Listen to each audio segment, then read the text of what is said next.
The fluorescent lights of the diner buzzed overhead like angry wasps, casting a sickly yellow glow over the cracked vinyl booths and coffee-stained countertops.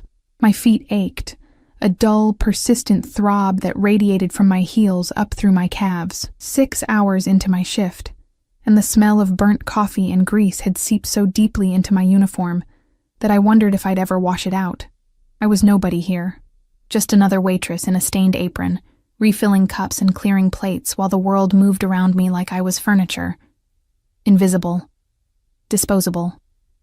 "Emma, table 7 needs a check," called Marco from behind the counter, his voice barely cutting through the din of clattering dishes and muted conversations. I nodded, pushing a strand of dark hair behind my ear. My reflection in the diner's grimy window showed exactly what I'd become at 23. Exhausted, pale, with shadows under my eyes that no amount of concealer could hide. Working 2 jobs to keep my head above water meant sleep was a luxury I couldn't afford. The evening rush had finally died down to a handful of stragglers nursing cold coffee and cheaper meals. I moved through my routine mechanically, my mind already calculating whether this week's tips would cover both my rent and the electric bill, or if I'd have to choose again. The bell above the entrance chimed. I didn't look up immediately. Why would I? It was just another customer, another order, another $1.50 tip if I was lucky. But the diner went quiet. It wasn't a complete silence. The coffee machine still hissed, the kitchen still clanged, but something shifted in the air. A tension that made my skin prickle with awareness. I glanced up from the check I was writing, and my pen froze mid-stroke. 3 men had entered. No, not just men. Presences. The 2 flanking the door were built like concrete blocks poured into expensive suits, their eyes scanning the room with the cold efficiency of security cameras. But it was the man in the center who stole the oxygen from my lungs. He couldn't have been more than 30, with dark hair swept back from a face that belonged on a screen, not in a run-down diner in Queens. His suit was midnight blue, tailored so perfectly it seemed like a second skin, and even from across the room, I caught the scent of something expensive.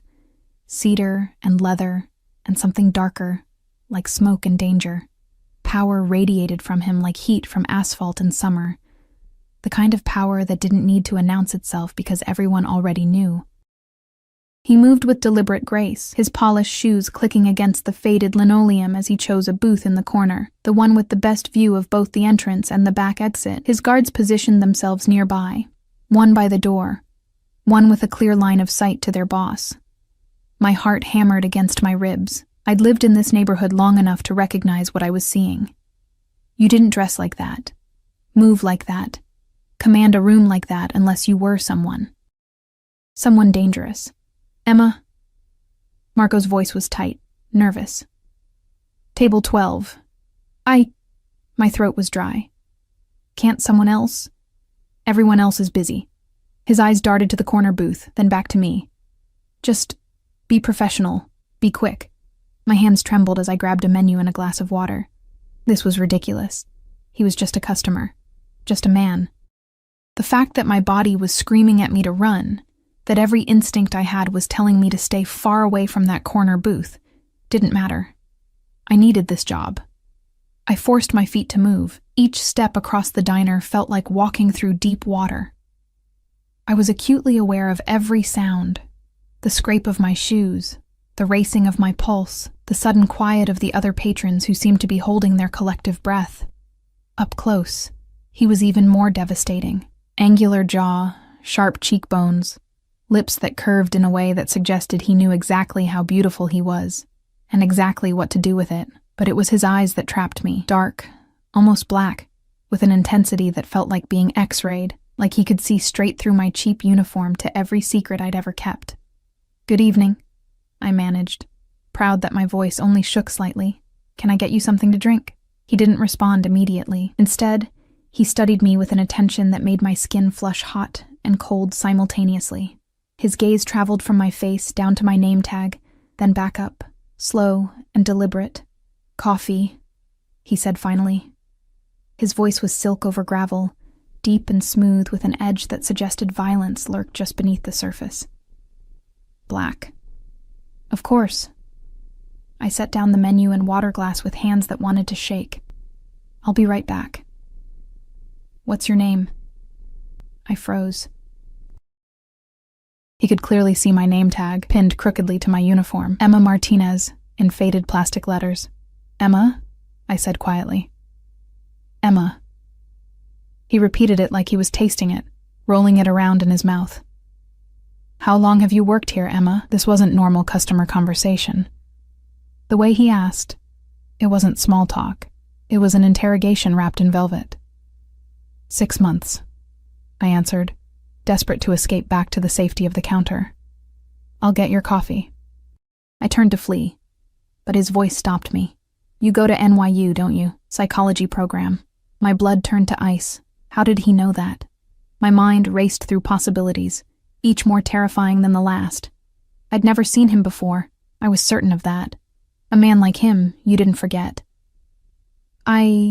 How do you? My daughter is in your cohort. He leaned back against the booth, completely relaxed, despite the bomb he'd just dropped. Sophia Valentino. The world tilted sideways. Sophia. Sweet. Bubbly Sophia, who sat next to me in developmental psychology and loaned me her notes when I had to miss class for my second job. Sophia, whose father she barely mentioned, except to say he was in business and very busy. This was Sophia's father. This man who looked like he'd stepped out of a fever dream, who commanded rooms and had guards and radiated danger like radiation. This was my friend's father. Oh. The syllable came out strangled. She never mentioned. She doesn't. Something flickered across his face, too quick to read. We prefer to keep our family business private. Family business. The way he said it made those words carry weight beyond their simple meaning. Your coffee, I stammered, backing away. My heel caught on something, a tear in the linoleum I'd stepped over hundreds of times. My arms windmilled, the empty tray clattering from my hands as I pitched backward, my exhausted body unable to compensate quickly enough. I didn't hit the ground. Strong hands caught me, one arm wrapped around my waist, the other steadying my shoulder. The impact of hitting his chest drove the air from my lungs, not from force, but from the solid heat of him, the sudden overwhelming scent of expensive cologne and masculine warmth. Careful, he murmured, his breath ghosting across my ear. For a moment I couldn't move. His arm was still around my waist, holding me against him with a possessive security that my exhausted brain couldn't quite process as threatening, even though every rational thought screamed that it should be. I could feel his heartbeat against my back, steady, unhurried, completely controlled while mine was trying to hammer its way out of my chest. His hand, large and warm, splayed across my ribcage just below my breast. Not inappropriately, he'd caught me from falling, nothing more. But the placement, the heat of his palm through the thin fabric of my uniform made my breath catch. I've got you, he said softly, and there was something in his voice, something dark and promising and deeply unsettling. Reality crashed back. I jerked away from him, my face burning with humiliation and something I didn't want to name. He released me immediately, but not before I felt the slight reluctance in how his fingers trailed across my waist. I'm sorry, I gasped, stumbling back. I'm so sorry. I didn't mean... That was completely... You're my friend's father. That's crazy, I blurted out, the words tumbling over themselves in my desperation to establish some kind of boundary, some kind of normal context to what had just happened. This is... You can't... That was completely inappropriate. I mean, not that you did anything wrong, you caught me, but... Inappropriate. He repeated the word like it amused him. One dark eyebrow arched, and his lips curved into something that wasn't quite a smile. Is that what concerns you, Emma? The way he said my name, like it belonged to him now, sent a shiver down my spine that I desperately wanted to blame on the diner's aggressive air conditioning. You're Sophia's father, I said again, as if repeating it would make the situation make sense, would explain why my skin still burned where he'd touched me. She's my friend. This is... crazy, he supplied. And this time he definitely smiled. It transformed his face from dangerously beautiful to something else entirely, something that made my stomach flip and my knees weaken. Life often is, don't you think? One of his guards appeared at his elbow, murmuring something in rapid Italian.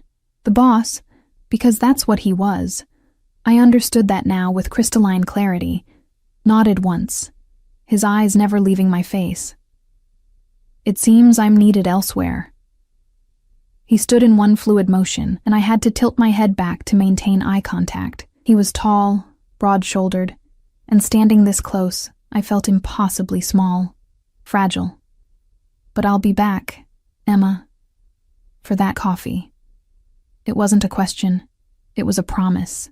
He reached into his jacket. I flinched involuntarily, some primal part of my brain screaming danger. But he only extracted a wallet of buttery black leather. He pulled out several bills and placed them on the table. Even from my angle, I could see they were hundreds. For your trouble, he said, and for your discretion. I didn't see anything, I said automatically, the words coming from some survival instinct I didn't know I possessed. His smile widened, showing teeth that were perfectly white and somehow predatory. Smart girl. He moved past me, his guards falling into formation around him. Just before he reached the door, he paused and looked back over his shoulder. Tell Sophia I said hello. Tell her... His eyes locked onto mine with an intensity that pinned me in place. Tell her I met one of her friends. I think she'd be very interested to know. Then he was gone, the bell chiming cheerfully, as if the last 5 minutes hadn't just tilted my entire world on its axis. I stood frozen in the middle of the diner, my heart still racing, my skin still tingling where he'd touched me.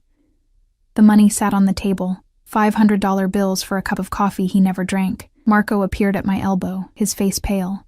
Do you know who that was? I shook my head, not trusting my voice.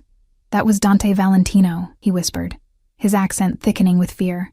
They call him Il Lupo, the wolf. He runs half of New York's underground. He crossed himself quickly, superstitious. Stay away from him, Emma. Men like that, they don't just meet people. They collect them. But it was too late for warnings, as I looked down at the money on the table. More than I made in 2 weeks. I knew with absolute certainty that Dante Valentino had already decided to collect me. And the most terrifying part, some small, reckless part of me wanted to be caught. I didn't tell Sophia. For 3 days, I carried the weight of that encounter like a stone in my chest, heavy and uncomfortable, impossible to ignore. Every time she texted me about grabbing coffee between classes or complained about her statistics homework, I typed and deleted a dozen responses trying to figure out how to say, I met your father. He touched me. I can't stop thinking about it. The $500 sat in my nightstand drawer, untouched. Blood money, I told myself. Hush money. Money that came with strings attached, invisible threads that would tangle around my throat if I wasn't careful. But my landlord didn't care about my moral crisis. Neither did the electric company. On the 4th day, I broke. I deposited the money and immediately felt like I'd signed something away, some part of myself I couldn't name. The diner felt different now. Every time the bell chimed, my head snapped up, my pulse spiking with a mixture of dread and anticipation that made me nauseous. But Dante Valentino didn't return. His absence was somehow more oppressive than his presence had been, like waiting for a storm you could feel building in your bones. Friday afternoon, I was in the university library, drowning in research papers for my thesis on trauma bonding, when Sophia dropped into the chair across from me with her usual explosive energy. Thank God I'm dying. Professor Chen just assigned us another 50 pages of Bowlby for Monday, and I have a family thing this weekend. She dumped her designer bag, Prada, probably worth more than my car, onto the table with a dramatic sigh. Save me. Tell me you've already read it. I had.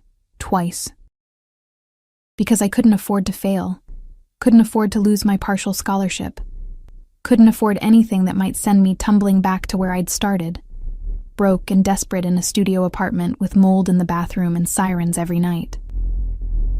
I can send you my notes, I said, trying to focus on the words in front of me. They swam meaninglessly across the page. You're literally the best. Sophia propped her chin in her hand, studying me with those dark eyes that suddenly seemed far too familiar. Had they always been that shade, that intensity? You look exhausted, though. Are you okay? Double shift yesterday, I lied. The truth was I hadn't slept properly since Tuesday. Every time I closed my eyes, I felt phantom hands on my waist, heard that voice like silk and gravel saying my name. You work too hard. Sophia's expression shifted to concern, genuine and sweet. She was a good person, I reminded myself. A good friend. Whatever her father was, whatever darkness he lived in, it hadn't touched her. Why don't you come to dinner at my place on Sunday? My dad's actually going to be there for once, and I know he'd love to meet my friends. My pen clattered from my fingers. Your dad? The words came out strangled. I know, shocking, right? He's literally never home. She rolled her eyes affectionately. But he's been asking about school lately, wanting to know about my friends and classes. It's actually kind of sweet. He's trying. He's been asking about school, about her friends, about me. I don't think... I started, but Sophia was already pulling out her phone. Please? It'll be fun, I promise. Our chef makes this incredible osso buco, and the house is ridiculous. You can swim, we can study by the pool, and you can finally meet the mysterious Valentino patriarch. She grinned. Who knows? Maybe you can help me figure him out. You're the psychology major. There were so many reasons to say no. Every survival instinct I possessed was screaming at me to decline, to keep my distance, to pretend that night at the diner had never happened. But Sophia was looking at me with such hopeful enthusiasm, and some reckless part of me, the same part that had felt disappointed every time the diner door opened and it wasn't him, wanted to say yes. Okay, I heard myself say. Sunday. Sophia's house wasn't a house, it was an estate. The Uber dropped me at iron gates that looked like they belonged to a fortress, complete with security cameras and an intercom system. When I gave my name, my voice shaking slightly, the gates swung open silently, revealing a driveway lined with manicured hedges and old-growth trees. The main house rose ahead like something from a film. White stone, tall windows, pillars that spoke of old money and older power. My sundress, the nicest thing I owned, suddenly felt painfully inadequate. A man in a dark suit, not one of the guards from the diner, but cut from the same cloth, opened my car door before I could reach for the handle. Miss Martinez, he said formally, Miss Sophia is expecting you by the pool, if you'll follow me. I followed him through a side gate, my sandals clicking against slate pathways bordered by roses that probably cost more than my monthly rent. The pool area opened up before me like something from a magazine. Infinity edge, crystal clear water, expensive loungers arranged artfully around the perimeter. Sophia waved from one of the loungers, looking effortlessly beautiful in a white bikini, her dark hair piled on top of her head. Finally, get changed. The water's perfect. I'd brought a swimsuit, a simple black one-piece I'd bought on sale 3 years ago. The cabana Sophia directed me to was nicer than my entire apartment, all gleaming tile and soft towels that probably cost more per square inch than my bedsheets. When I emerged, wrapping a towel around myself self-consciously, Sophia was texting rapidly, her face scrunched in concentration. Everything okay? I asked. Just my dad. He's running late. She set down her phone with a huff. Typical. I swear, he schedules these family dinners, and then acts like they're business meetings he can just reschedule. Relief and disappointment warred in my chest. Maybe he wouldn't come at all. Maybe I could enjoy this afternoon in this beautiful space with my friend and then leave before... Sophia. The voice cut through the afternoon air like a blade through silk. I turned, and there he was. Dante Valentino stood at the edge of the pool area, backlit by the late afternoon sun in a way that made him look almost supernatural. He'd traded the midnight suit for dark slacks and a white shirt, with the sleeves rolled to his elbows, revealing forearms roped with muscle and marked with scars I hadn't seen before. His eyes found me immediately, locking onto my mostly bare skin with an intensity that made me acutely aware of every exposed inch of myself. Daddy! Sophia jumped up, apparently oblivious to the way the air had suddenly become too thick to breathe. You made it. Come meet Emma. She's in my developmental psych class, remember? I told you about her. Emma, he moved forward with that same predatory grace I remembered, his gaze never leaving my face. Yes. I believe we've met. My heart stopped. Sophia's head whipped between us, confusion clouding her features. Wait, what? When? Your father came into the diner where I work, I said quickly, praying my voice sounded normal. Earlier this week. Small world. Super small. Sophia laughed, but there was a question in her eyes. You didn't mention it, Dad, didn't I? Dante's lips curved into something that wasn't quite a smile. He was close now. Close enough that I could smell cedar and smoke. Close enough that I had to tilt my head back to maintain eye contact. I must have forgotten. So many meetings. They all blur together. Liar. He hadn't forgotten anything. The way he was looking at me now, like I was something he'd been searching for, made it clear that every second of our encounter had been catalogued and filed away in that dangerous mind. Emma's brilliant, Sophia said proudly, completely missing the undercurrent of tension thrumming through the air, top of our class. She's writing her thesis on trauma bonding. You know, like Stockholm Syndrome and attachment in abusive relationships. Fascinating, Dante murmured, his eyes still fixed on mine. Attachment in dangerous situations. Tell me, Emma, what draws someone to remain in a relationship they know could destroy them? The question hung between us, loaded with meaning I didn't want to unpack. Fear, I said quietly, and the illusion of safety. The captor provides moments of kindness, and the victim's brain bonds to those moments, desperate for connection, even when logic says to run. But sometimes, Dante said, taking another step closer, what looks like a cage is actually protection. Sometimes the captor is the only thing standing between the victim and real danger. That's what they all say, I countered, my academic mind engaging despite my racing heart. Every abuser believes they're protecting their victim. It doesn't make it less destructive. Something flashed in his eyes. Approval, maybe. Challenge, definitely. I think, he said softly, his voice dropping to a register that seemed meant only for me, despite Sophia standing right there. You'd be surprised what you'd accept if you understood the alternative. Okay, you two are being super weird and intense, Sophia interjected, laughing nervously. Can we maybe not turn pool day into a psych seminar? Get in the water before you burn. Dad, stop being intimidating. Dante's gaze slid to his daughter, and his entire demeanor shifted, softening, warming in a way that was almost shocking in its contrast. I'm not intimidating anyone, Piccola. Just having a conversation. Uh-huh. Sophia grabbed my hand, tugging me toward the pool. Come on, Em. Let's leave my dad to his mysterious brooding. I let her pull me away, grateful for the excuse to escape those dark eyes. The water was cool against my overheated skin, and I dove under, letting it close over my head and muffle the world above. When I surfaced, pushing wet hair from my face, Dante was still standing at the edge of the pool, watching me with an expression I couldn't read. Then he smiled, a real smile that transformed his features from dangerous to devastating, and began unbuttoning his shirt. What are you doing? Sophia asked, surprised. It's a pool party, isn't it? He shrugged out of the shirt, revealing a torso that belonged in marble. All lean muscle and olive skin marred by more scars, a roadmap of violence survived. Seems a shame to waste it. He dove in without hesitation, barely making a splash, and when he surfaced near us, water streaming from his dark hair, I couldn't breathe properly. This was wrong. So deeply, fundamentally wrong.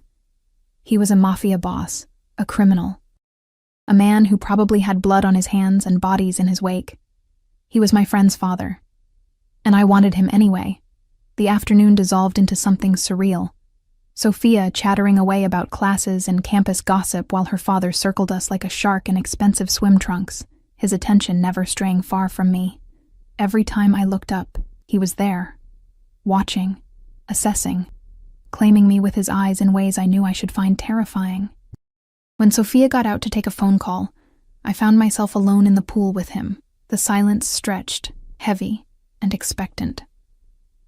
You shouldn't have come, Dante said finally, his voice low enough that it wouldn't carry. Sophia invited me, I replied, trying to sound defiant. I'm her friend. That, he said, moving closer through the water, is the problem. My back hit the pool's edge. He was close now, so close I could see water droplets caught in his eyelashes, could count the faint lines around his eyes that suggested he smiled more than his reputation would indicate. You're going to stay away from her, I said, my voice shaking but firm. She's sweet and kind and nothing like me, he finished. I know. I've spent her entire life trying to keep my world from touching hers. His hand came up, gripping the pool edge beside my head, caging me without actually touching me. But then you walked into my life, Emma Martinez, and suddenly my carefully constructed walls feel very fragile. I didn't walk into anything, I protested weakly. I was just working. And I was just getting coffee. His other hand mirrored the first, trapping me completely. Fate, perhaps, or punishment. I haven't decided which. This is insane. You're her father, he said. I know. Believe me, I've been reminding myself of that fact every hour since Tuesday night. Then you understand why this, whatever this is, can't happen. Oh, I understand. He leaned closer, and I could feel his breath on my damp skin. But understanding something and being able to stop it are two very different things, Dante. His name on my lips felt intimate. Forbidden, say it again. He commanded softly. I shook my head, refusing, even as my body betrayed me by trembling. Emma! Sophia's voice carried from somewhere behind us. Dad! Dinner's ready! Dante pulled back immediately, the spell breaking. But his eyes, God, his eyes, promised that this conversation was far from over. As he hauled himself from the pool in one smooth motion, water sluicing down the planes of his back, I realized with absolute certainty that I was in terrible danger. Not from him, from myself. Dinner was an exercise in psychological torture. The dining room was all dark wood and crystal chandeliers, a table long enough to seat 12 set intimately for 3. Sophia sat at one end, chattering happily about her upcoming exams. I sat across from her, hyper-aware of every movement, every breath. Dante sat at the head of the table, positioned so he could see both of us, so he could watch me. The food was exquisite. The promised osso buco, risotto that melted on my tongue, wine that probably cost more than my textbooks. I tasted none of it. Every bite was ash in my mouth because I could feel his gaze on me like a physical touch, heavy and possessive. So, Emma, Sophia said, twirling her fork through risotto, have you thought about what you're doing this summer? I know you mentioned maybe staying in the city for classes. I need to work, I said automatically. Can't really afford to take time off. Both jobs? Sophia's face scrunched with concern. That's brutal. You'll burn out. Some of us don't have a choice, I said, then immediately regretted the bitterness in my tone. Sorry. I just mean, don't apologize. Dante's voice cut through my stumbling. You work hard. That's admirable. His fingers wrapped around his wine glass, and I found myself mesmerized by the movement. Long fingers, strong hands, a signet ring on his right hand that caught the light. What's your other job besides the diner? I tutor, I said quietly. High school kids, mostly. SAT prep, essay writing. She's amazing at it, Sophia added enthusiastically. One of her students got into Columbia early decision. Impressive. Dante took a sip of wine, his eyes never leaving my face. You clearly have a gift for understanding people. Reading them. It's just psychology, I deflected. No. He set down his glass with deliberate care. It's more than that. Psychology is academic. What you have, the ability to see into people, to understand what drives them, that's instinct. That's dangerous. The word hung between us, loaded with meaning. Dangerous? Sophia laughed. Dad, she's a tutor, not a spy. Dangerous to be that perceptive, Dante clarified, but his eyes told me he meant something else entirely. People don't like being seen. Not really. They'll resent you for it. Or worse, they'll become obsessed with being understood by you. My mouth went dry. We weren't talking about tutoring anymore. I think people want to be seen, I said softly, holding his gaze even though every instinct screamed to look away. They just want to be seen by the right person. Something flickered across his face, raw and hungry, and quickly shuddered. Emma's practically a workaholic, Sophia said, oblivious. I keep telling her she needs to relax more, have some fun. She hasn't even been to a single party this semester. Perhaps she's simply selective about how she spends her time, Dante said. Quality over quantity. Or maybe she's scared, Sophia teased gently. Come on, Em. Live a little. You're 23, not 40. I live plenty, I protested, but it sounded weak even to my own ears. The truth was, I was terrified. Terrified of losing control, of making mistakes I couldn't afford, of becoming like my mother, desperate and dependent on men who promised protection, but delivered pain. "What are you afraid of, Emma?" Dante asked, and the question felt like a hand reaching into my chest to wrap around my heart. "Nothing," I lied. "Everyone's afraid of something." He leaned back in his chair, the picture of casual power. "The question is whether that fear controls you, or whether you control it. And which one are you?" The question escaped before I could stop it. Bold and reckless and deeply inappropriate. Sophia's eyes widened. But Dante smiled, slow and predatory. "I thought you were good at reading people. What do you think?" I thought he was a man who'd taken his fears and forged them into weapons.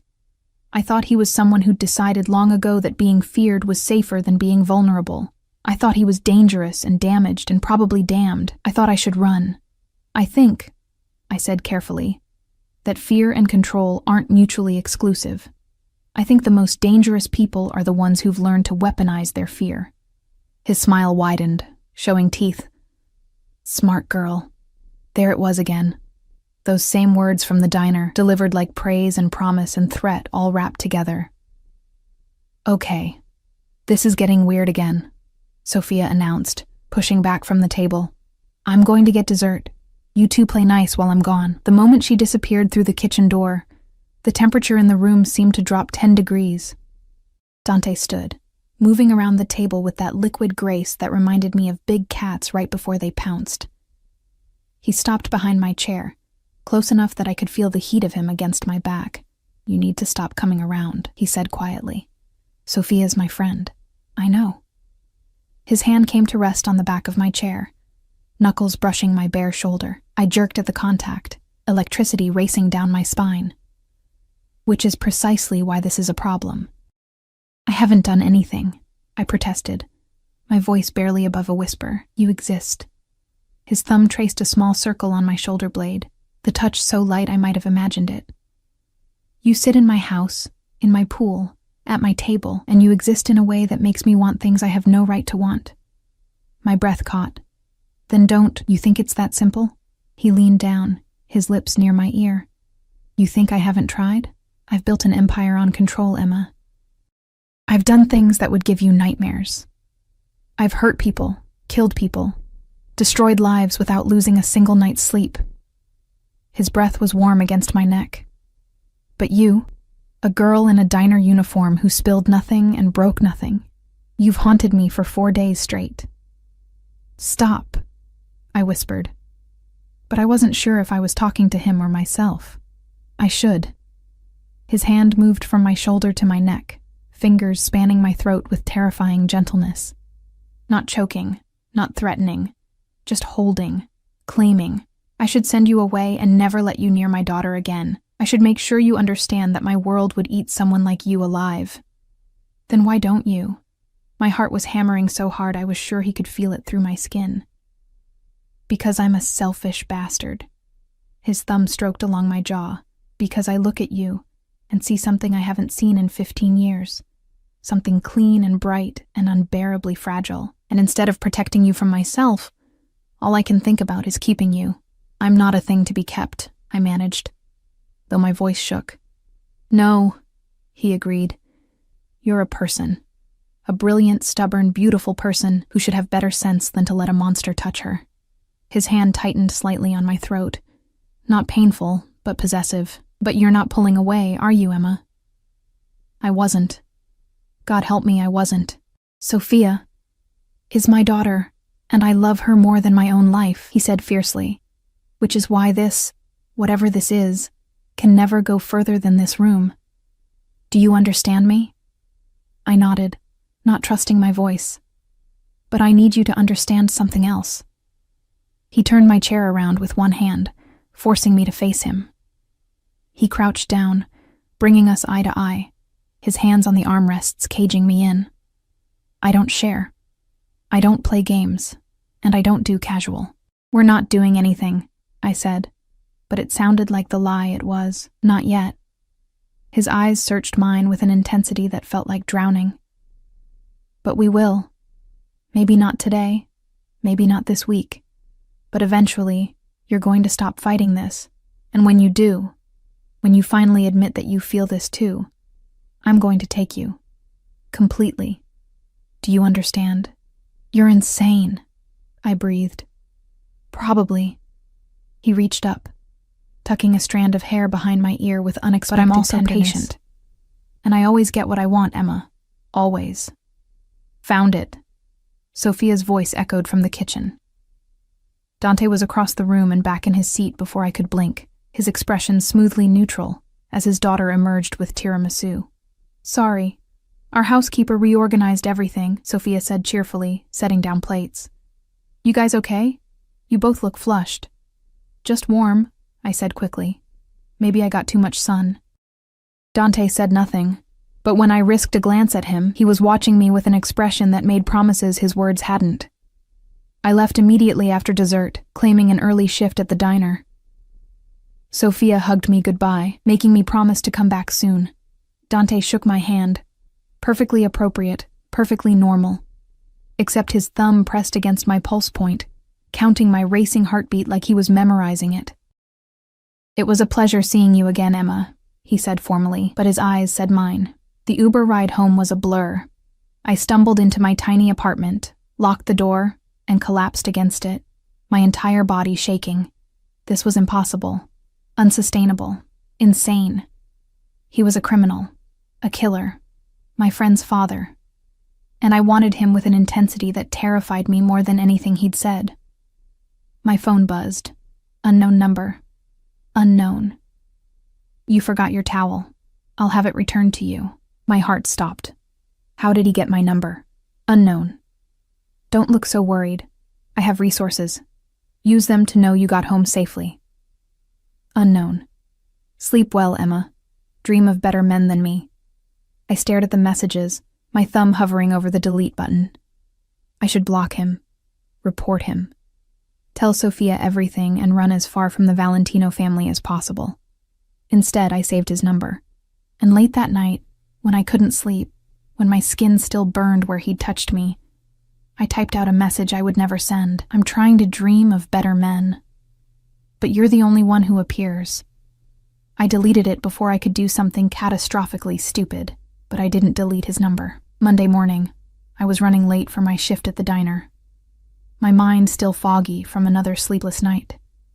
I'd managed to avoid Sophia all day Sunday, claiming illness via text.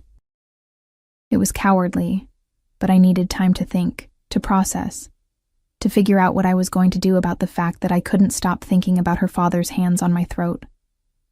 I was so distracted that I didn't notice the black SUV following me until it pulled up to the curb beside me. The back window rolled down, and my stomach dropped. Dante Valentino sat in the back seat, looking impossibly crisp in a charcoal suit despite the early hour. Get in. I have work, I said, proud that my voice only shook slightly.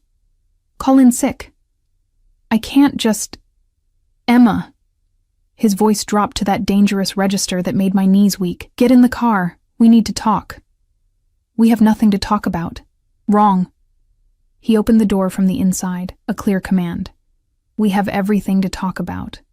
But I'd prefer not to have this conversation on a public street. I should have walked away.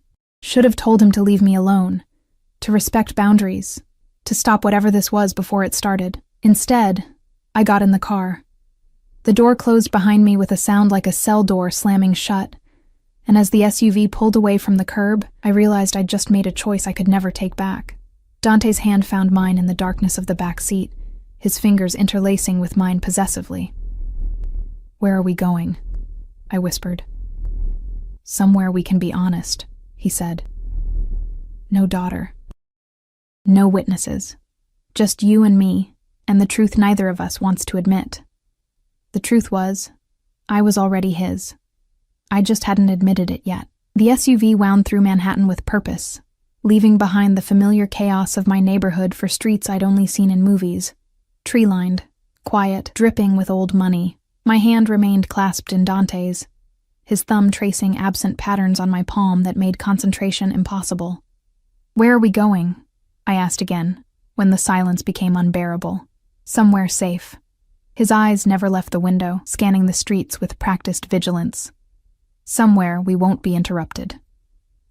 The car pulled up to a building of gray stone and Art Deco elegance, a pre-war apartment building that screamed exclusivity.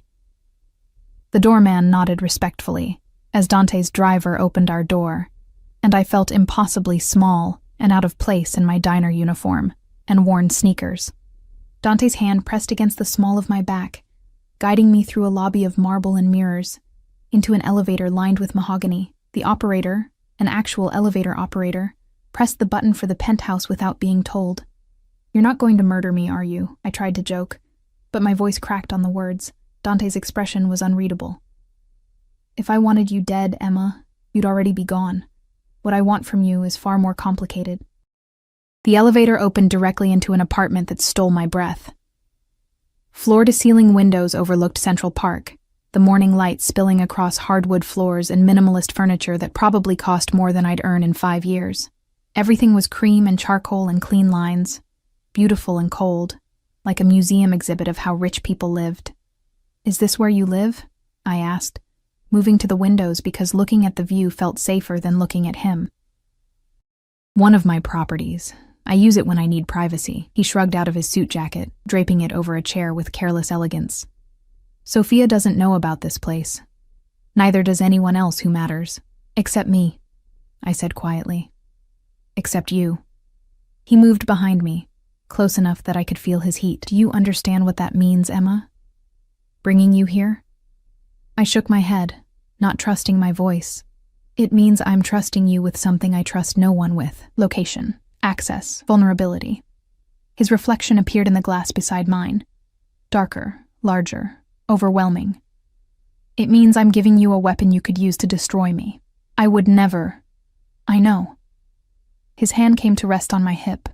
A brand through the thin fabric of my uniform. "That's the problem. I know you wouldn't, which makes you either incredibly loyal or dangerously naive. Maybe both," I whispered. He turned me around, and suddenly we were chest to chest, his hands framing my face with a gentleness that contradicted everything I knew about him. "I brought you here to give you a choice," he said, his voice rough. "A real one. Without Sophia nearby, without witnesses or consequences you can't take back. I need you to understand what you'd be choosing." "I don't understand. I'm a bad man, Emma." His thumbs stroked my cheekbones, and I shivered. "Not complicated, not misunderstood, genuinely bad. I've killed people, not in self-defense, not in war. I've ordered executions. I've destroyed families, businesses, lives. I traffic in violence and fear, and I'm good at it." His eyes searched mine with desperate intensity. "And if you stay, if you choose this, I will consume you. I will be possessive and jealous and overprotective to the point of suffocation.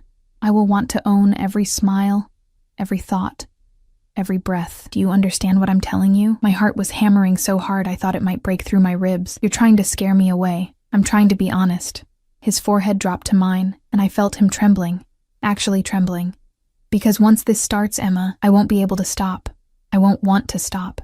And you need to know that before you make a choice you can't unmake." "What if I've already chosen?" The words escaped before I could stop them. Reckless and true and terrifying. His breath hitched. "Then God help us both." He kissed me. Not gently. Not carefully.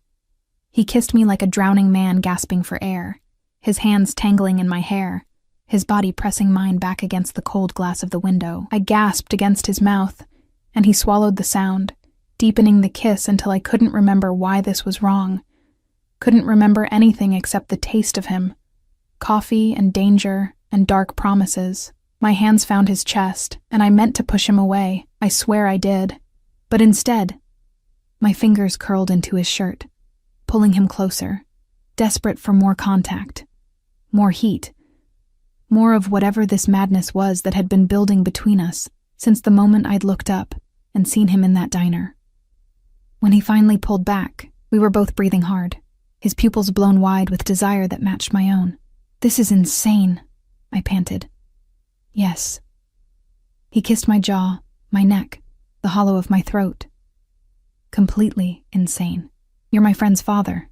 I know. His teeth grazed my collarbone and I whimpered. Believe me, I know. She'll hate me, I said, reality crashing back. Sophia will... She can never know. He pulled back, his hands gripping my shoulders with bruising intensity. Not now. Maybe not ever. Do you understand, Emma? This... us. It stays between these walls until I can figure out how to make it work. And if you can't, his jaw clenched, then I'll deal with the consequences. But I won't lose you. Not now that I've had you. You haven't had me, I protested weakly. His smile was dark and knowing. Not yet, but I will, cara mia, soon. My phone buzzed in my pocket, shattering the moment. I fumbled for it with shaking hands. Sophia's name flashed across the screen. Sophia. Where are you? You're not at the diner and you're not answering your phone, getting worried. Guilt crashed over me like a wave. What was I doing? This beautiful, kind girl who'd been nothing but a friend to me, and I was pressed against windows kissing her father, planning secret meetings, becoming exactly the kind of person I'd always despised. I have to go, I said, my voice breaking. This is wrong, Dante. It's all wrong. Wrong doesn't mean impossible. He caught my wrist as I tried to move past him. And it doesn't change how you feel. How I feel doesn't matter, I shot back. Sophia matters. Your relationship with her matters. I'm not going to be the thing that destroys that. You think I'd let that happen? His voice hardened. You think I haven't spent every second since meeting you trying to figure out how to have both? How to keep my daughter's love, and have you too. You can't have both. The words came out too loud, too raw. That's not how this works. Eventually she'll find out, and she'll hate us both, and you'll have to choose. And we both know who you'll choose. Something flickered across his face. Pain, maybe. Recognition, definitely. You're right, he said quietly. If it came down to it, I'd choose Sophia. Every time. She's my daughter, my blood, my responsibility. The words shouldn't have hurt. I'd known it was true. But hearing him say it felt like a knife between my ribs. Then let me go, I whispered. No. His hand cupped my face, forcing me to look at him, because I'm going to find a way to have both. I didn't build everything I have by accepting limitations, Emma. I make the world bend to my will. You can't bend this. Watch me. He kissed me again. Hard and possessive, a seal on a promise I didn't fully understand. Go. Answer Sophia. Be her friend. But know that this isn't over, not by a long shot. The ride back to my neighborhood was silent, except for my racing thoughts. Dante's driver dropped me a block from the diner with instructions from his boss to ensure she arrived safely, like I was something precious, something worth protecting. I called Sophia from the sidewalk, spinning a lie about a family emergency and my phone dying. She accepted it without question because that's who she was, trusting, kind, everything her father wasn't, everything I was betraying. The next 2 weeks were torture. I avoided Sophia's calls, made excuses to skip study sessions, threw myself into work until exhaustion was my only companion. But Dante was everywhere. Not physically. He was smart enough not to show up at the diner again, but his presence haunted me anyway. Flowers arrived at my apartment with no card. Expensive ones. Peonies and garden roses that must have cost hundreds. I threw them away and found another bouquet the next day. My student loan payment was mysteriously paid in full. When I called the company, they said an anonymous benefactor had covered it. $5,000, gone just like that. The diner's owner suddenly decided to give me a raise, substantial enough that I could quit my tutoring job if I wanted. When I asked why, he got nervous and said something about a business consultation that had gone well. Dante was taking care of me. From the shadows, with invisible hands, he was weaving a net of protection and provision around my life that made it harder and harder to pretend I didn't want exactly what he was offering. Then Sophia showed up at my apartment. I'd just gotten home from a closing shift, dead on my feet, when her knock echoed through my tiny studio. For a moment, I considered not answering, cowardly, but self-preserving. "Em, I know you're in there," she called. "Your neighbor said you just got home. Please, I just want to talk." Guilt propelled me to the door. She stood in my dingy hallway looking like a magazine ad for wealth.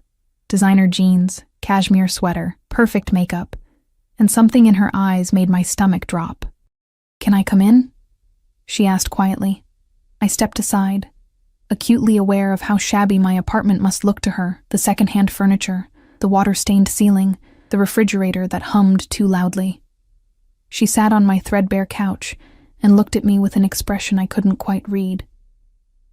"You've been avoiding me. I've been busy. Don't." Her voice was sharper than I'd ever heard it. "Don't lie to me, Em. We've been friends for months. I know when you're pulling away." My throat tightened. "Sophia, is it because of money?" she asked suddenly. "Because I have more than you? I know sometimes that makes things weird, but I thought we were past that." "No," I said honestly. "It's not about money." "Then what?" Her eyes searched mine. "Did I do something? Say something wrong?" "Yes," I thought. "You invited me into your life, into your home, and I repaid you by wanting your father. It's complicated," I managed. "Uncomplicate it." She leaned forward, earnest. "You're one of the few real friends I have, Emma. Most people just want to be around me because of my dad, or his money, or his connections. But you liked me before you even knew who my family was. That matters." The guilt was suffocating. "Sophia, my dad asked about you," she said, and my heart stopped. "Last week. Wanted to know if you were okay, if you needed anything. It was weird. He never asks about my friends. What did you tell him?" The question came out strangled, that I was worried about you, that you'd been distant. She tilted her head, studying me. He got this look on his face. Like he knew something I didn't. My pulse thundered in my ears. "I'm sure he was just... Emma." Her voice dropped. "My dad is a lot of things, but subtle isn't one of them when it comes to protecting what's his. And lately, he's been acting like you're under his protection. That's ridiculous. Is it?" She stood, pacing my small space. "The flowers. The sudden good fortune. My father operates in patterns, and I've been watching him my whole life. This is what he does when he's claimed something." "Claimed?" The word came out weak. She turned to face me, and her expression was careful, calculating. More her father's daughter than I'd ever seen. "I need you to be honest with me," she said quietly. "Is there something going on between you and my dad?" The question hung in the air like smoke from a gun. I could lie. Should lie. Protect everyone involved with a simple denial. But looking into Sophia's eyes, intelligent, knowing, already suspicious, I knew the lie wouldn't hold. "Yes," I whispered, and watched her face crumble.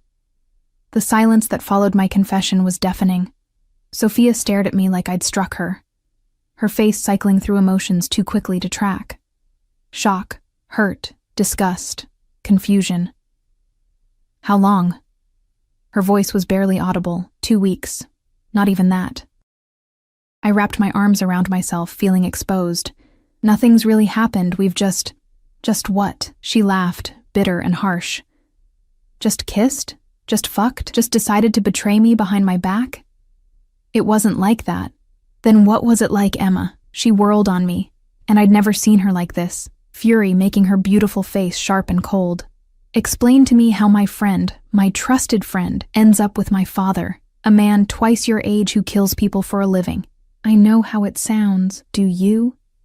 She stepped closer, and I could see tears threatening at the corners of her eyes. "Do you have any idea what it's like to be me? To have everyone around you want something from you? From your family? From your father's power? I thought you were different. I thought you actually gave a shit about me." "I do." The words burst from me desperately. "Sophia, I never meant for this to happen. I tried to stay away, tried to stop it. Clearly not hard enough." She swiped angrily at her eyes. "God, I'm so stupid. The way he looked at you at dinner, the questions about you, I saw it and I ignored it because I trusted you both. Shame burned through me like acid. I'm sorry. I'm so sorry. Sorry doesn't fix this." She grabbed her purse, heading for the door. "I need to think. I need to not look at you right now." "Sophia, please." She paused at the door, her back to me. My father destroys everything he touches, Emma. Everyone who gets close to him ends up dead or damaged or wishing they were. I've watched it my whole life. She looked back over her shoulder, and the pity in her eyes was worse than her anger. You think you're special? You think you'll be different? You're just the newest thing he wants to possess. The door slammed behind her, and I collapsed onto the couch, my entire body shaking. What had I done? What had I thrown away for a man I barely knew? For feelings I couldn't explain, for a connection that defied every rational thought. My phone buzzed. Dante. Dante. Sophia just called. She knows. Come to the penthouse. Now. Me. I can't. I've done enough damage. Dante. Emma. This isn't a request. Me. I'm done. This was a mistake. All of it. 3 minutes later, someone was pounding on my door. I knew who it was before I opened it. Dante stood in my hallway looking like barely controlled violence, jaw clenched, eyes blazing, still in a suit that suggested he'd come straight from whatever criminal empire he'd been running. Move, he commanded, pushing past me into my apartment. You can't just... I can do whatever I want. He rounded on me, and I backed up instinctively. What the hell were you thinking, telling her? She asked. She knew something was going on. So you confirmed it? He ran a hand through his hair, the first crack in his composure I'd ever seen. Do you have any idea what position you've put me in? Put us both in? There is no us, I shouted, my own temper finally breaking. There never was. This whole thing is insane. You're insane if you think this could ever work. It was working until you opened your mouth. It was a lie. Tears burned my eyes. We were lying to someone we both care about, sneaking around like criminals. I am a criminal, he shot back. That's the point you keep missing, Emma. This is who I am. I don't do things the right way, the clean way, the way that makes everyone comfortable. I take what I want, and I make it work. Well, you can't have this, my voice broke. You can't have me and your daughter's love and everything else you want. The world doesn't work that way, no matter how powerful you are. Watch me. He grabbed my wrist, pulling me closer. You think I'm going to let you walk away? After everything? You don't have a choice. I always have a choice. His other hand cupped my face, forcing me to meet his eyes. And I choose you. I choose this. Whatever it takes. Even if it costs you, Sophia. The question hung between us, and for the first time, I saw real fear flicker across his features. It won't come to that, he said. But it sounded like he was trying to convince himself. It already has. I pulled away from him, putting distance between us. She looked at me like I was garbage, Dante. Like I was just another person using her to get to you. And maybe I am.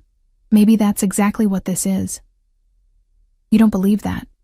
I don't know what I believe anymore. I pressed my palms against my eyes, exhausted. I just know that I can't do this. I can't be the reason you lose your daughter. I can't be that person. So what? His voice went cold. You're just going to run? Pretend this never happened? Yes. The word tasted like ashes. That's exactly what I'm going to do. I won't let you. You don't own me, I said quietly. No matter how much you want to, no matter how many flowers you send, or bills you pay, or lives you rearrange, you don't own me. Something dangerous flashed in his eyes. You think I've been trying to own you?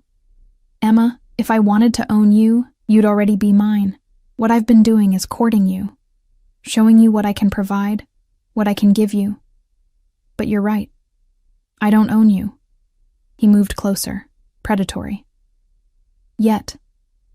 There is no yet. His phone rang, cutting through the tension.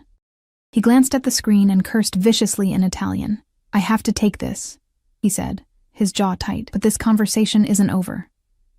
He answered in rapid Italian, his voice dropping to that dangerous tone I'd heard once before. Whatever he was hearing made his expression darken, and fear skittered down my spine. He ended the call and looked at me with an intensity that stole my breath. Get your things, he said quietly. You're coming with me. What? No. Emma. He grabbed my shoulders, and genuine fear flickered in his eyes. That was my security team. Someone's been asking questions about you, taking photographs, following you. My blood turned to ice. What are you talking about? I have enemies, dangerous ones. And now that you've been seen with me, at my home, in my car, you're a target. His hands tightened on my shoulders. I need to keep you safe until I can figure out who's behind this. This is insane. This is my world. He cut me off. And you're in it now, whether you like it or not. So you can come with me willingly, or I can carry you out of here, your choice.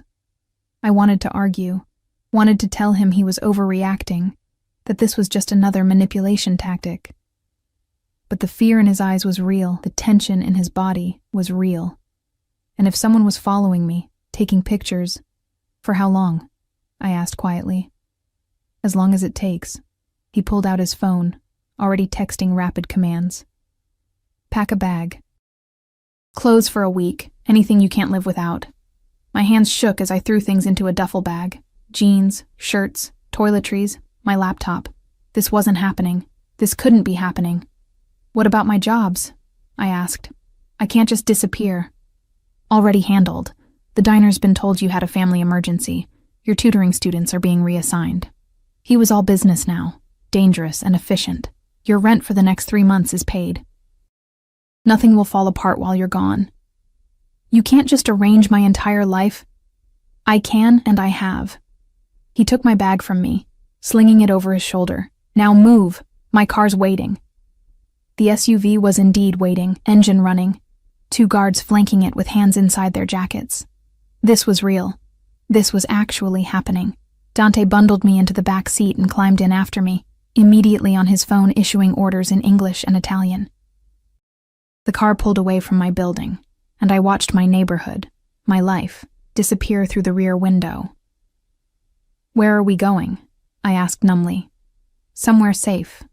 Somewhere no one will find you. What about Sophia? His jaw clenched. She's already at the estate. Extra security. No leaving until this is resolved. She'll think I've disappeared because I'm a coward. She'll think you're safe, which is what matters. He finally pocketed his phone and turned to me, his expression softening slightly. I know you're scared. I know this isn't what you wanted, but I will keep you safe, Emma. That's a promise. Why? The question escaped before I could stop it.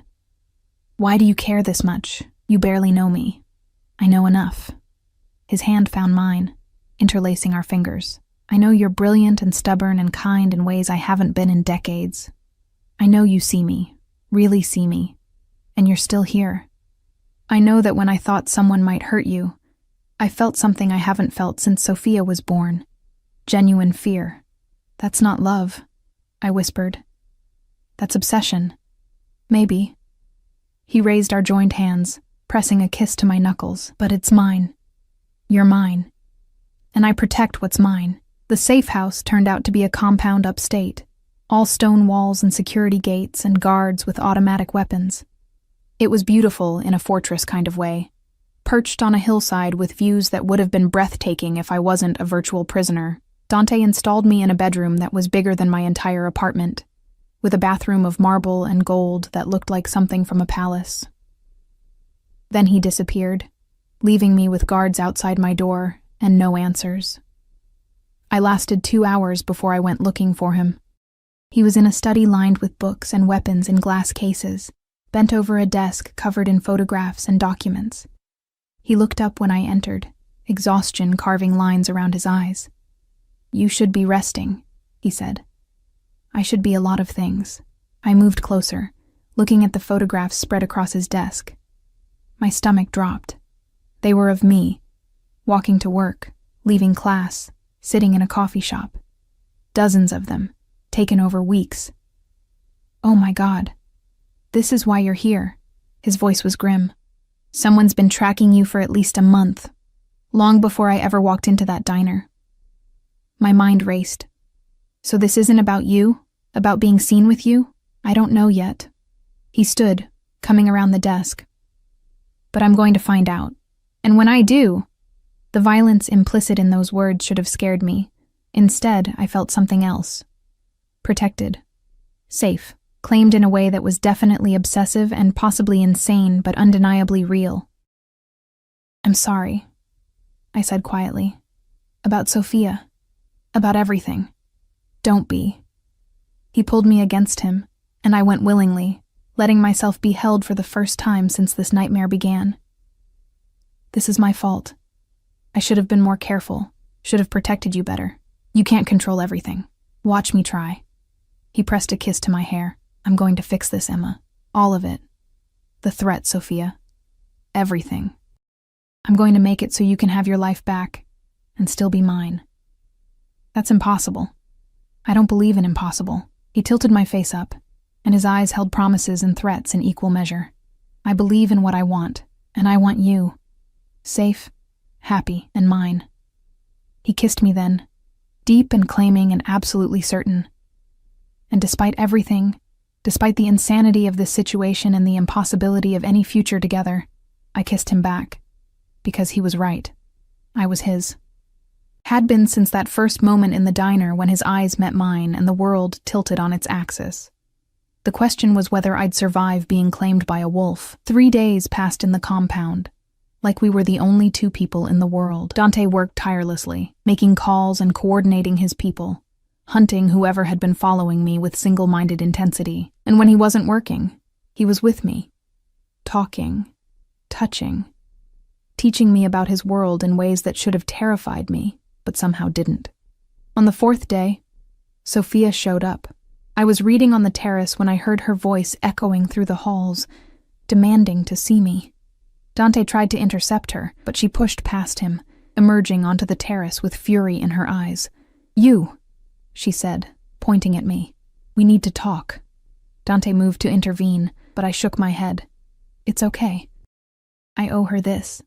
He hesitated, then nodded. I'll be inside. You need me, you call. When we were alone, Sophia sat in the chair across from me, her posture rigid. For a long moment, neither of us spoke. I've been thinking, she said finally, about you and my dad, about how furious I am, how betrayed I feel. She paused, but also about how I've never seen him look at anyone the way he looks at you. I blinked, surprised. Sophia. Let me finish. She held up a hand. My mom left when I was 5. Did you know that? She couldn't handle his world, couldn't handle what he was. Since then, it's been just us. He's been father and mother and protector and everything, and he's never let anyone close. Never. I didn't know, I said softly. He's been alone for 15 years, Emma. By choice. Because keeping people at a distance kept them safe, kept me safe. Her eyes met mine. Still hurt, but softer now. And then you walked into that diner, and I watched him crack open in ways I didn't think he was capable of anymore. Tears pricked my eyes. I never meant to hurt you. I know. She sighed, looking suddenly older than her 22 years. And I know my dad. When he wants something, he doesn't let go. Which means you're not going anywhere, whether I like it or not. If you can't accept this, I'll walk away, I said, meaning it. You're more important. To him or to you, she challenged. Both. She studied me for a long moment, then shook her head. You really mean that, don't you? Yes.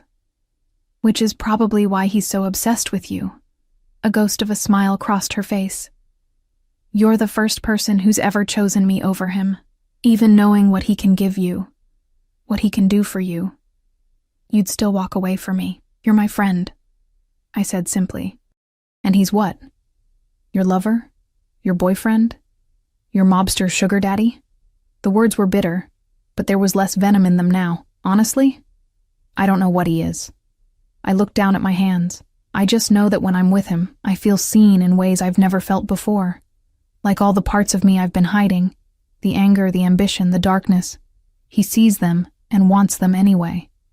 Sophia was quiet for a long time. When she spoke, her voice was careful.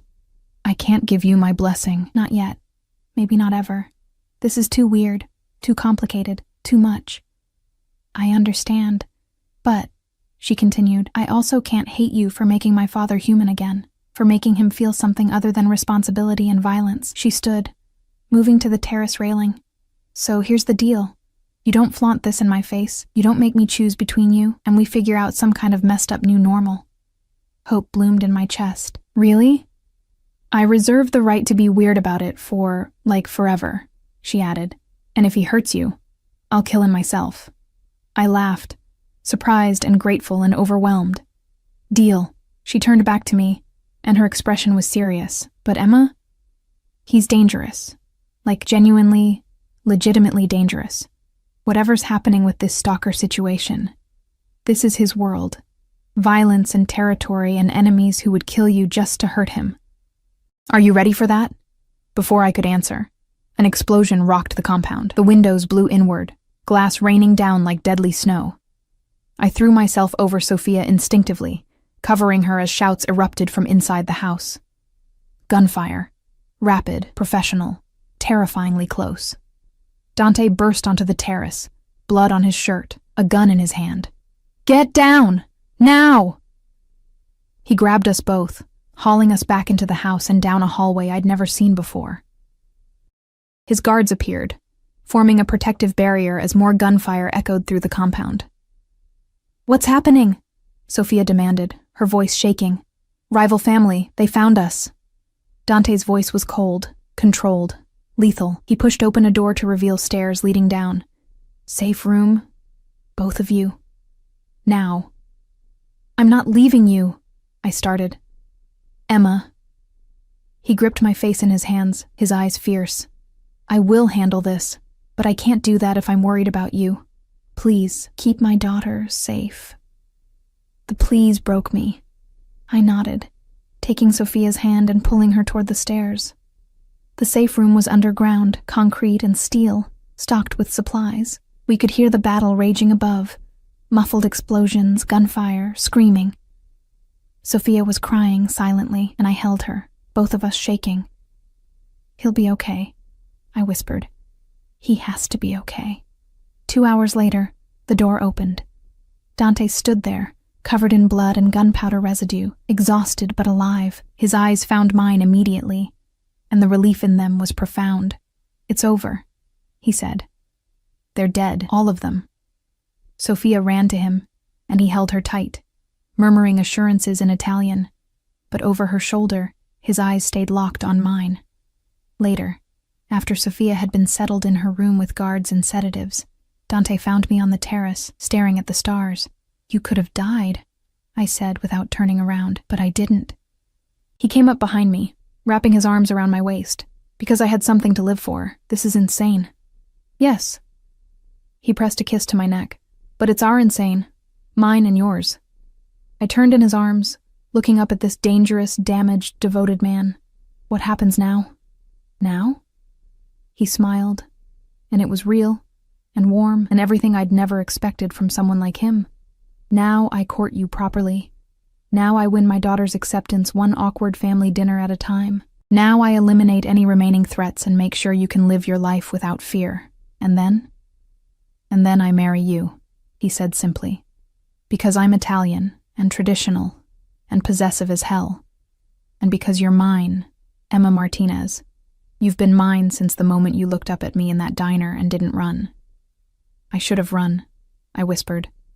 But you didn't. His forehead touched mine. You stayed. You chose this. You chose me. And I'm going to spend the rest of my life making sure you never regret it. He kissed me as the sun rose over the compound, bathing us in golden light. And despite everything, the violence, the impossibility, the absurdity of falling for my friend's father who happened to be a Mafia boss, I knew he was right. I'd chosen this. Chosen him. Chosen a life that would never be normal or safe or simple, but it would be ours. And somehow, that was enough. Epilogue. 6 months later, I stood in front of a mirror in a dress of ivory silk, my hands shaking as Sophia adjusted my veil. You look beautiful, she said softly. Stupidly, unfairly beautiful. You don't have to do this, I told her for the 100th time. Be my maid of honor. If it's too weird, shut up. She squeezed my hand. It's definitely weird, like therapy for life weird, but you make him happy. And weirdly, he makes you happy, so I'm choosing to be supportive and only occasionally traumatized. I laughed, tears threatening my carefully applied makeup. Outside, in a garden filled with flowers that probably cost more than my old apartment, Dante waited. We'd had 6 months of careful courtship, of family dinners that were sometimes awkward but increasingly warm, of building something real beneath the obsession and desire. The rival family had been eliminated. The stalker, a bitter ex-associate of Dante's, had been dealt with. My life had been returned to me, upgraded with security and resources, but fundamentally still mine. And through it all, Dante had been patient and possessive and perfectly himself. When I walked down the aisle on Sophia's arm, because I had no father to give me away, and she'd insisted, Dante's eyes never left my face. The fierce love in them, the possessive devotion, the promise of protection and passion and partnership. "You're my friend's father. That's crazy," I'd told him once, in a diner that felt like a lifetime ago. Now, as I took his hands and promised him forever, I realized that crazy was exactly what I'd needed. Crazy enough to believe in love at first sight. Crazy enough to fight for something impossible. Crazy enough to let myself be caught by a wolf who turned out to have a heart. "I love you," he whispered as he slid the ring onto my finger. "I know," I whispered back. That's the craziest part of all. And when he kissed me, sealing vows that defied logic and probability and every rule I'd ever lived by, I knew with absolute certainty that I'd made the right choice, because some cages weren't prisons. Some were promises, and some wolves didn't devour you, they devoted themselves to you instead.